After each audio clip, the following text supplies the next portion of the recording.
The moment we stepped into this neighborhood, I should have sensed that something was off.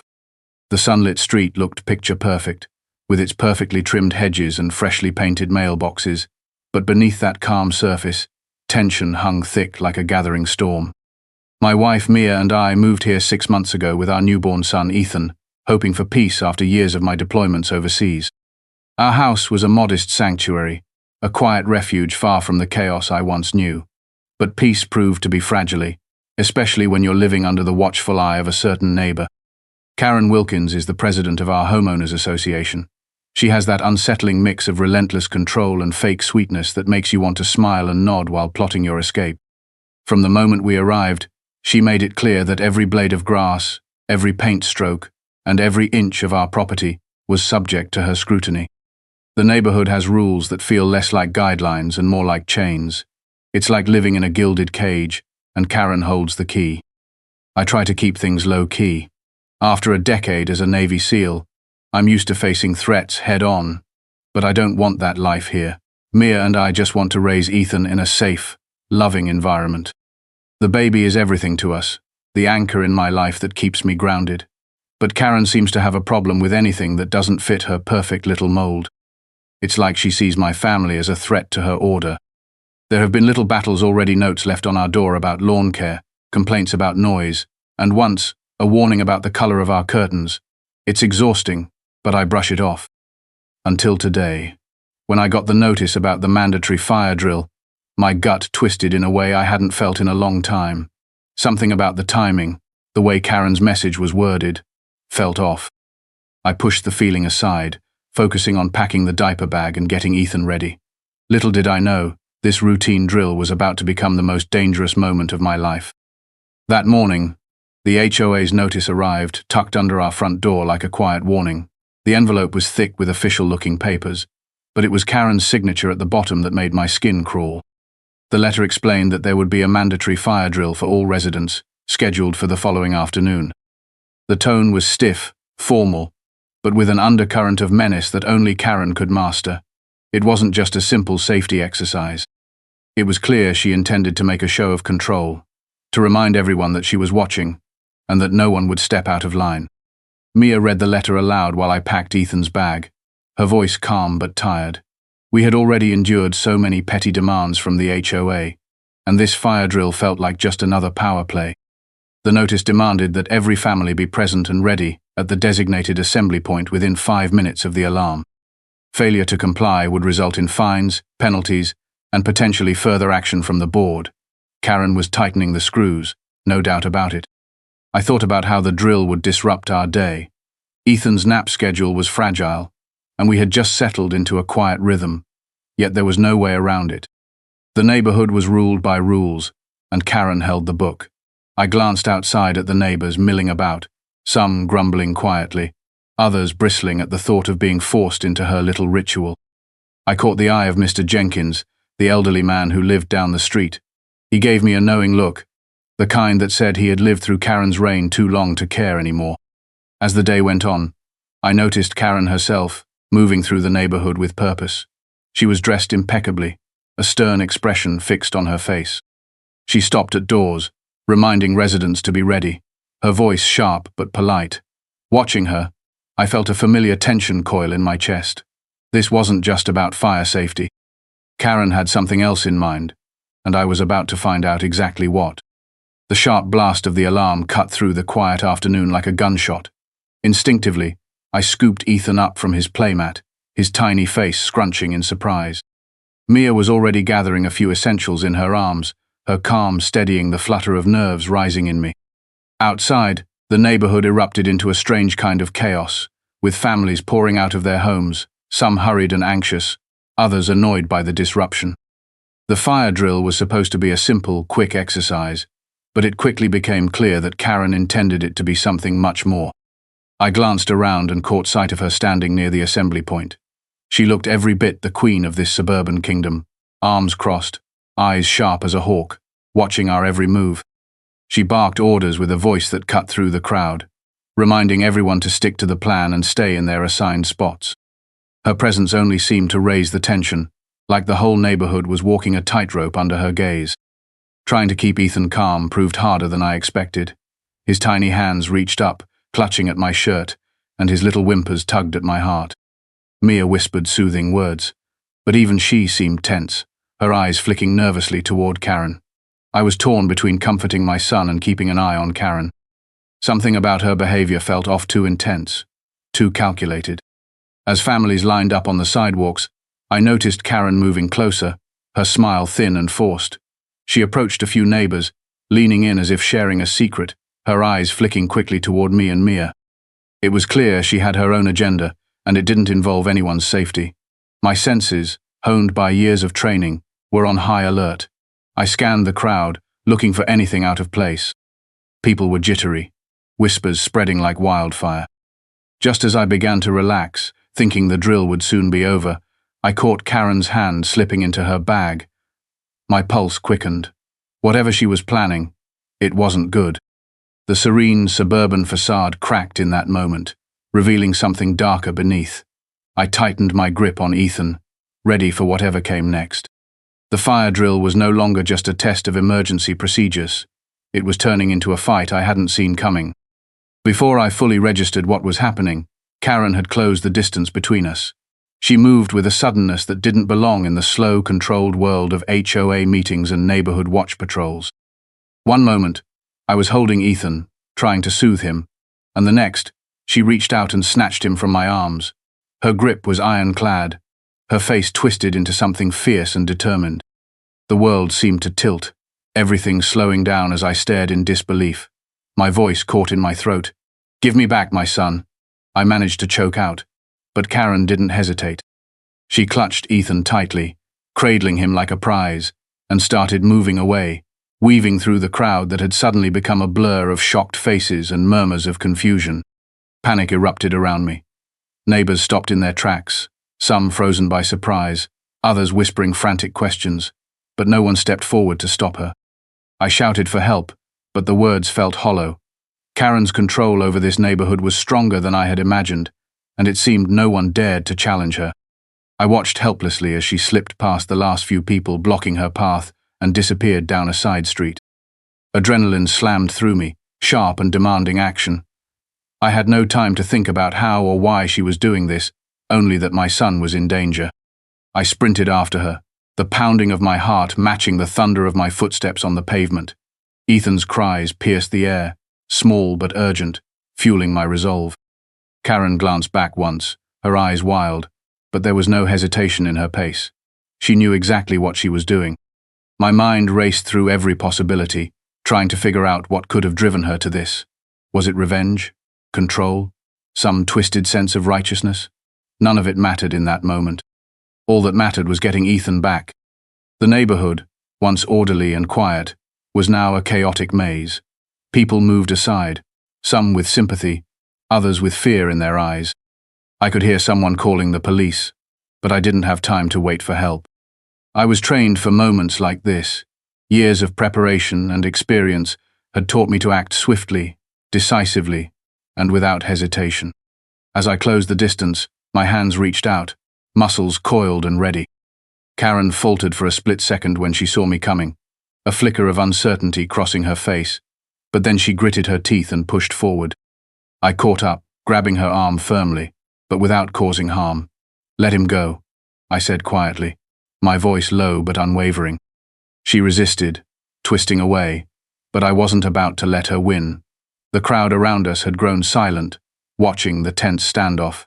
Time stretched thin as I held her gaze, unyielding. Slowly, carefully, she released Ethan into my arms. Relief flooded through me, in a wave I could barely contain. Ethan's small body pressed against mine, warm and safe. Karen stumbled back, defeated, her facade cracking. I held Ethan close, whispering promises of safety and protection. The nightmare was over, but the scars it left would take longer to heal.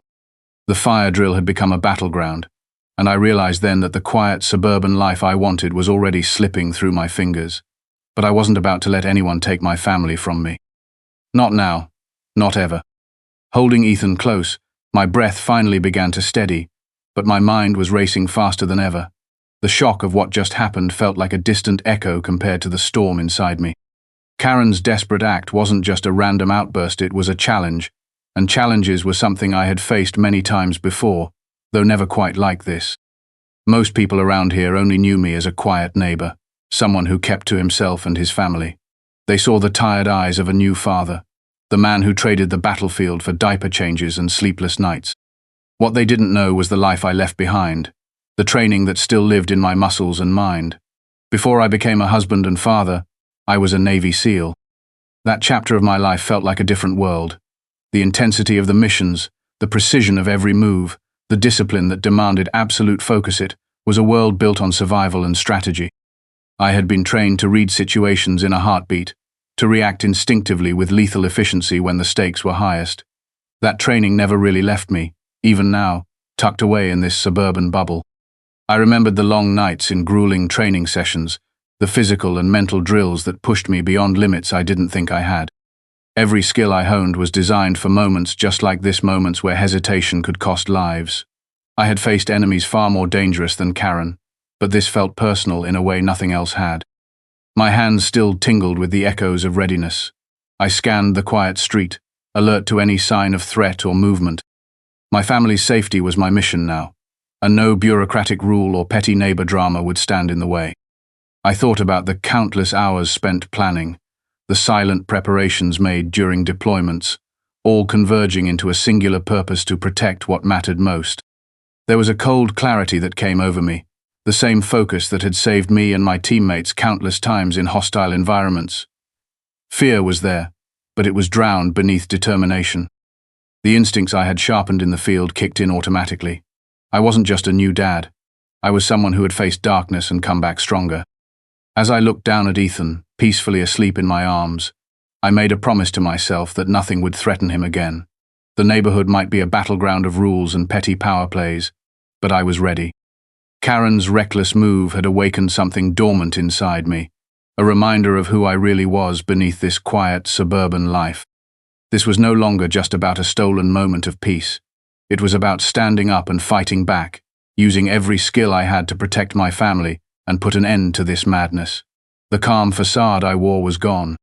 The Navy SEAL inside me was awake and ready for whatever came next. The moment Karen slipped away with Ethan, my training took over completely. I knew that running blindly after her would be a mistake. This was a situation that demanded patience and precision. The neighborhood streets, usually so familiar, suddenly felt like a labyrinth. But I had to keep calm, keep my senses sharp, and track her every move without losing her trail. Karen wasn't just some panicked neighbor. She had planned this. I could see it in the way she moved, deliberate but cautious, constantly glancing over her shoulder. I slowed my pace, blending into the crowd and the shadows, watching her like a hunter stalking prey. Every step she took was calculated, but I was trained to read patterns, to pick up on the smallest clues. The first clue came from a discarded scarf caught on a fence post near the corner of Maple and Elm. It wasn't much, but it told me she had passed through there recently. I crouched briefly to examine it, noting the faint scent of her perfume still clinging to the fabric. That subtle detail confirmed I was on the right path. The quiet streets of the neighborhood didn't offer many hiding places, but Karen's pride and need for control meant she wouldn't run far without making sure she held the upper hand. I kept my phone ready, dialing Mia to let her know I was tracking Karen, but the connection was spotty. She urged me to call the police again, but I was reluctant. This was my fight to handle. I could feel the familiar surge of adrenaline coursing through my veins, sharpening my senses like a laser. As I followed Karen's trail, I noticed a few neighbors peering cautiously from behind curtains and cracked doors. Their eyes followed me as I passed, some with curiosity, others with fear. Karen had built her reputation on intimidation, and that influence extended to the people around here. I had to move quickly before her network could close ranks. Around the third block, I caught sight of Karen slipping into a small community park. It was usually a peaceful place, filled with laughter and kids playing, but today it was empty and eerie. The shadows stretched long beneath the trees, perfect for someone wanting to avoid attention. I slowed, using the cover of the trees to approach quietly. Suddenly, I heard voices, Karen and a man I didn't recognize. They were speaking in low tones, urgent but tense. I stayed hidden behind a thick oak, listening carefully. Karen's voice was sharp, demanding. She was clearly trying to negotiate something, or maybe justify her actions. The man responded with equal intensity, warning her of the risks. I scanned the area for any sign of Ethan. There, near a bench, I spotted a small bundle wrapped in a blanket. My heart clenched. That was him.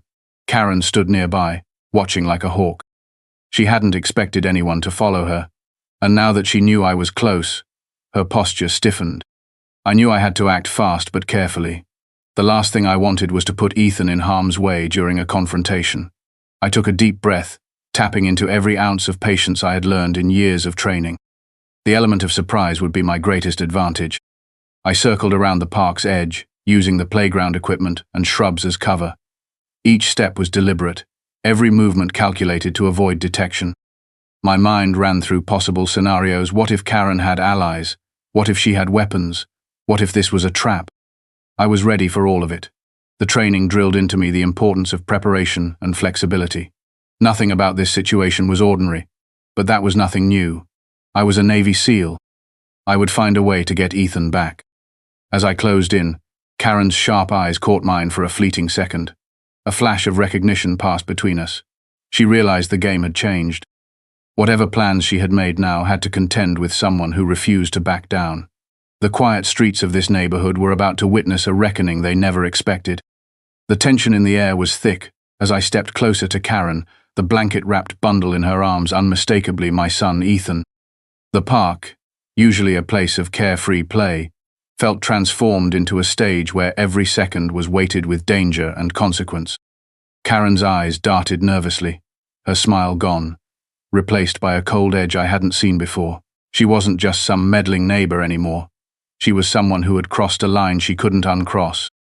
"Give me back my son," I said, voice steady but low, the kind of calm that comes from knowing you're about to move into the eye of the storm. Karen's grip on Ethan tightened, and I could see the fear flicker behind her defiance. "You don't understand what you're doing," she whispered, voice shaking, but there was a steel in her tone that told me this was more than just a moment of madness. I took a slow step forward, keeping my body relaxed but ready. The years of SEAL training had taught me to control every movement, every breath, to stay in control no matter how chaotic the situation. Karen's panic was real, but so was mine, and I refused to let it overpower me. "I'm not here to hurt you," I said softly, "but I won't let you harm my family." She hesitated, looking around as if searching for an escape or backup. The man I had heard talking with her earlier was nowhere in sight. Maybe she'd hoped for reinforcements, or maybe she thought I was alone in this fight. She clearly underestimated what I was capable of. My years in the field had been filled with tense standoffs, and I knew how to read the silent signals people gave when their plans were unraveling. Suddenly, Karen made a move, shifting Ethan protectively closer to her chest. My instincts kicked in. I moved quickly but without aggression, reaching out to steady her arm. "It's okay," I said, voice calm but firm. "You don't have to do this." Her eyes locked onto mine, searching for any sign of weakness. I could see the confusion, the fear battling with her sense of control. Then, as if the weight of what she was doing finally hit her, her body sagged, and she let out a shaky breath. "I just wanted to protect the neighborhood," she said, voice barely above a whisper. "I thought you were dangerous." It was absurd and heartbreaking all at once. Karen's misguided need for control had pushed her to this point, fueled by fear and suspicion rather than reason. I stepped closer, reaching out carefully to take Ethan into my arms. The moment he was safely against my chest, I felt a flood of relief wash over me. His tiny body was warm, his breathing steady. Karen didn't resist as I moved away, her shoulders slumping in defeat. The tension that had held the park captive began to dissolve, replaced by a quiet stillness. I looked around, seeing neighbors emerging cautiously from their hiding spots, their eyes wide with shock and something like respect. "This is over," I said, my voice carrying the weight of finality. "No one threatens my family." Karen nodded weakly, tears welling up in her eyes. The power she had wielded here was gone, stripped away by the simple truth that some lines should never be crossed. I cradled Ethan gently, whispering reassurances, feeling the fierce protective instinct that had driven me from the moment she took him. The authorities arrived soon after, drawn by the commotion and calls from neighbors. Karen was taken into custody, her facade shattered in front of everyone who had once feared her. The HOA's grip on the neighborhood suddenly seemed less intimidating in the face of what had just happened. As I watched Ethan sleep peacefully in my arms, the weight of what I had done settled in. I wasn't just a neighbor or a new father. I was someone who had faced danger head-on and come out the other side stronger. The quiet life I had hoped for was complicated now, marked by this night and the strength I had to summon to protect my family. But as the sun dipped below the horizon, casting long shadows over the neighborhood, I knew one thing for certain. No matter what came next, I would always be ready. Ethan's safety was my mission, and I would fight for it with everything I had. Karen's reign of control was over. This neighborhood had met a different kind of protector. The days after the rescue felt surreal, as if the neighborhood was holding its breath, waiting to see what would come next. Karen's arrest sent shockwaves through the community. The quiet streets that had once been under her strict control suddenly seemed lighter, almost as if a heavy fog had lifted. People who had once looked at me with suspicion or wariness now nodded with a hint of respect or relief. I could feel their eyes on me, recognizing that something had changed. The HOA scrambled to regain order, but their power felt diminished. Karen had been the face of that control, and without her, the carefully maintained illusion of perfect compliance began to crumble. Meetings were quieter, rules were enforced with less zeal, and neighbors started to speak more openly, no longer afraid of retribution. It was as if my stand against her had given them permission to breathe again. Mia and I spent more time at home, grateful for the return to normalcy but forever changed by the events. Ethan's presence was a constant reminder of what we had fought for, a small life that needed protection beyond anything else. The sleepless nights felt heavier now, but they were filled with a fierce determination. I found myself watching the neighborhood from our front porch with new eyes, alert and ready, the instincts from my past life never far from the surface. I thought about how easy it had been for someone like Karen to disrupt our lives, how close we had come to losing what mattered most. It made me more vigilant, more aware that even in a place as seemingly safe as this, danger could hide behind a friendly smile and a clipboard of rules. But I also felt stronger, grounded by the knowledge that I had the skills and the will to protect my family no matter what. Neighbors began to approach me, some with thanks, others with questions. It was strange to be seen as the protector, the one who stepped up when it mattered. I didn't crave the attention, but I understood the role I had been thrust into.